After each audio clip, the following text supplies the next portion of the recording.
I know you're frowning. The title's weird, I know. But if you could just give me a moment, I'll explain. I'll have to be fast, though. I don't know how close they are. Essentially, I ordered myself on the dark web. I'm a drug user, I'll admit it. Weed is my usual go-to, but I buy that off my friend. If, however, I want to get something a little heavier, like acid or coke, I just order it off the dark web. It's surprisingly simple. A few clicks, some Bitcoin transfers, and then boom, I have acid in my P.O. box. But I'm also a curious guy. The dark web has always intrigued me. Up until a few days ago, I'd only been on there to buy drugs off sites some of my friends gave to me.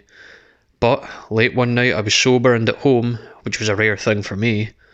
So, since I was bored, I decided to boot up my Tor browser and try and see what sort of fucked up shit I could find on the dark web. If you've ever been on the dark web, you'll know that you can't just search up red rooms or hitmen for hire and get results. No, you have to find the links to these websites first. So I hopped back onto Google again to try and find some links to a messed up website.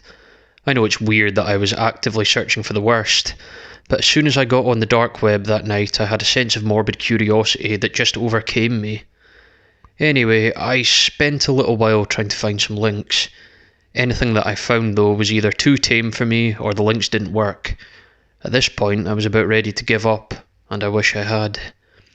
But in one final attempt, I clicked on Reddit. Hopping onto r/deepweb, I didn't think I would find anything, so I just scrolled through hot for about half an hour before sorting by new. Then I found it.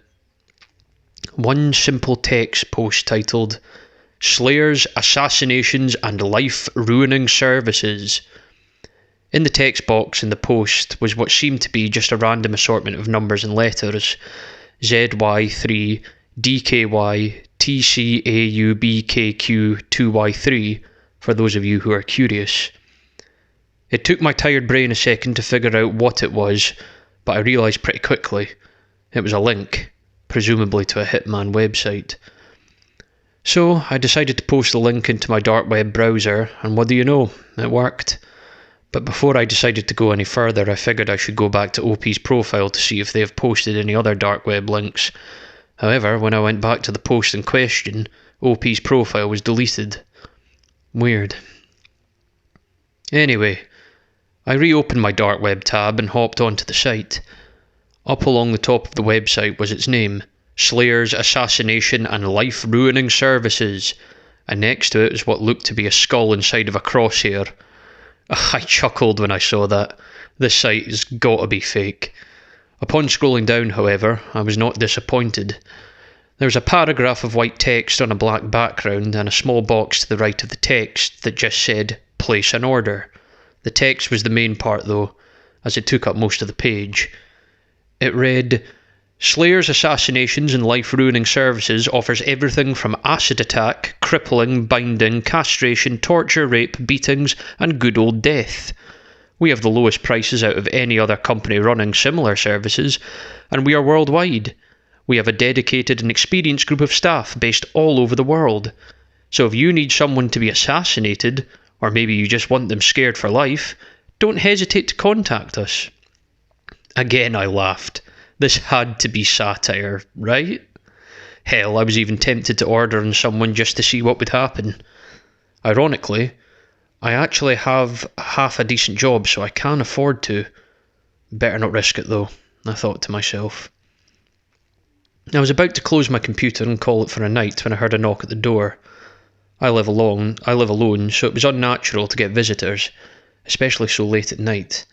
But when I opened my door, it was just my good buddy Mark, who also happened to be my weed plug. As I opened the door, he didn't hesitate to let himself in and shove a big baggie full of pot in my face. "This, dude, is the best shit I've had in a minute. We gotta try some." I couldn't say no. Cut to a couple of hours later, it's early in the morning and Mark and I are chilling on my couch, both blazed as fuck. He suddenly decides to get up and I assume he's going to get some leftover pizza, but he walks over to my desk and computer. "Slayers, Assassinations, are you gonna kill someone or something?" he mutters. "What?" I reply. "Your computer, dude, it's got some hacker shit on it. It's the dark web, man. Don't fuck about with it. At this point, I'm still on my couch, half asleep and not paying full attention. However, I sat up pretty fast when he said the words, "Hey man, let's order a hitman on you." I hopped up and walked over to my PC. Part of my brain was screaming no, what the fuck are you doing? But the majority of my brain, which was also the high part, was thinking about how funny it would be to order a hitman on myself. So I agree.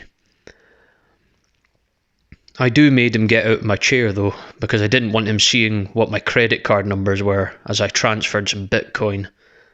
At the end, after I wrote down all my personal details like my address, age and even a photo, I had to select what I wanted to happen to me. I just selected plain old assassination as it was actually cheaper than some of the other things. I could have paid an extra couple of grand to be beaten before my death, but even my high brain didn't want to splash the cash too much on my own death. God, this is ridiculous. Anyway, I placed the order and then replied to a confirmation email and boom, it was done. A couple of clicks and I had ordered myself on the dark web. Mark and I laughed about it for a while, but then he left about half an hour later and I fell asleep not too long after. I woke up around 9 AM, which meant I got at least 6 hours of sleep, even if it felt like I got 3. I got up and out of bed, threw on some track pants and a cotton shirt, yes, I sleep naked, and brewed myself a coffee before sitting down to play some games and just enjoy my Sunday. You can imagine how shocked I was when I saw that I had ordered my death the previous night. Even though I thought the site was bullshit, I still felt a pit open up in my stomach. Even when I'm high, I usually can make sensible decisions. I chuckled. Not like I could remember it anyway, but I guess Mark's new shit really was good. I would assume a normal human being would do something else, but I was still kind of out of it from the night before, so I just carried on with my day. I was a little more paranoid, sure, but as I said, I just assumed it was bullshit. I even laughed at the email I got from the website saying that their hitman had been dispatched and was on its way. It was like ordering a package from Amazon. I was tempted to email back and ask for same-day delivery. But I didn't need to ask, because that's exactly what I got. I didn't see it arrive, but around the time I started to cook myself a shitty dinner, I noticed a blacked out sedan parked on the other side of the road from my house. I didn't live in a rural area, but there is a lot of trees and bushes between each of the houses on my street, so I'd be surprised if any other house saw the car except for mine. At this point, I was freaking out. What if the site was real? Even though I'm a big guy, I was freaking out. I don't own any weapons aside from a slightly larger than average kitchen knife. Fuck it, I'm confronting it, I decided. I put on a hoodie and slid the knife into the front pocket before waltzing out of my house and walking right up to the driver's side of the window of the vehicle. Even I was astonished at my own courage. Knocking on the window, nothing happened. It was rather anticlimactic. I was fully prepared to have to fight for my life, all because I did something really dumb while I was baked. But, like I said, nothing happened. I even put my head right up to the window, as if there was a reflection, to try and get a better look to see what was inside. I could barely see what was inside the car, but all I could make out were 2 empty seats. No one was even inside. I got all hyped up for nothing. I decided to wait out by the car for a bit. After half an hour or so I was hungry and had to go back inside to take my dinner out of the oven. I swear, it was only a minute between me going inside to take my dinner out of the oven and looking back out of the window and the car being gone. I didn't even hear it go. Guess I'm eating my dinner with all the curtains closed and doors locked, I muttered to myself. I just started to calm down when the power shut off. It was sunny outside, and coupled with the car, I now knew that this was the real deal. I had signed my own death warrant. I ran into my upstairs bedroom and locked the door, and then hid under the bed. I couldn't call the cops. What would I say? "Oh yes, hello sir. Turns out while super high I paid 5k for anonymous hitmen to kill me, and now he's arrived. Send an officer ASAP, please and thank you." So I just stayed hiding under the bed. And I still am now. I've been here for an hour now writing this. Think of this as my epitaph. I know I'm screwed. Just a minute ago I heard my back door slowly creep open. This piece of writing may seem humorous to you, the reader, But in reality, as you read this, I'm under my bed praying to God that lost all faith in me years ago to spare me, to let me go. But I know that won't happen. My bedroom door just opened and I can see a big pair of black boots.